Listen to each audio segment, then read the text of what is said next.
Çox vaxt seanslarda mənə sual verir pasientlər ki, psixoloqun da problemi olur, psixoloq da məsələn psixoloqa, psixiatra müraciət edə bilər.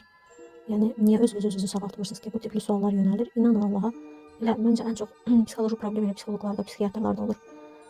Məhz çox vaxt elə o problemlər, uşaqlıq travmaları gətirib bizi psixoloq və yaxud da psixiatr edir. Mənim özümün uşaqlıq travmalarından birindən danışacağam. İndi hal-hazırda sizə onu danışmaq istəyirəm.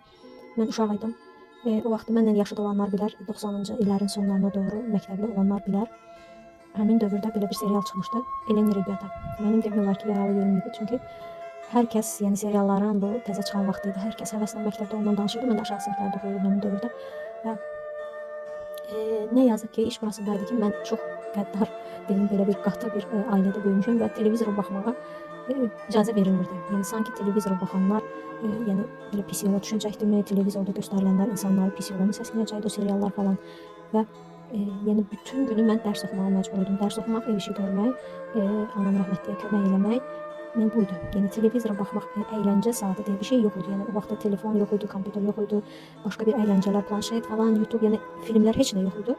Bir dənə televizorda bir və yaxud da 2 kanal var idi. Yadımda onlar məndən yaşlı olanlar, yəni 80-ci illərin uşaqları yadımdadır. Həmin dövrdə yəni 1-2 uzağı 2-3 kanal var idi də.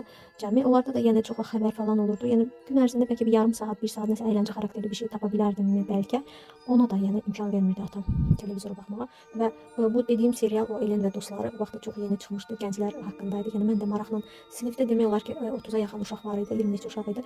Onun yəni 99% bu seriala baxırdım. Hər gün olurdu bu serial gəlib danışırdılar. Mən də inanırsınız elə maraqla həmin o serial gedən vaxtı qonşudan bütün qonşular da baxırdı və qonşudan səsinə qulaq asırdım.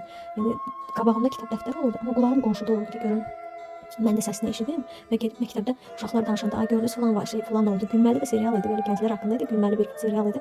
İçində biraz sevgi falan da var idi. Yəni gedib səsinə qonşulardan səsinə qulaq asırdım, məktəbdə yalandan dedim. Hə, mən də baxdım falan oldu. Yəni artıq o səsindən tanıyırdım ki, bəzən də gizlin televizor kodunu o qədər alırdım, qonşudan səsini eşidərək bir anlıq da olsa yandırırdım, televizor açırdım ki, yəni heç olmasa gizlin də olsa, yəni bir fraqment də olsa, bir 2-3 dəqiqə də olsa ona baxım.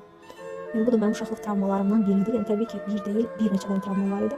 Amma şükür Allaha yəni o travmalarımı bitirmişəm. Yəni məndə artıq onlar travmatik cəhətdən qalmayıb, məni incitmir.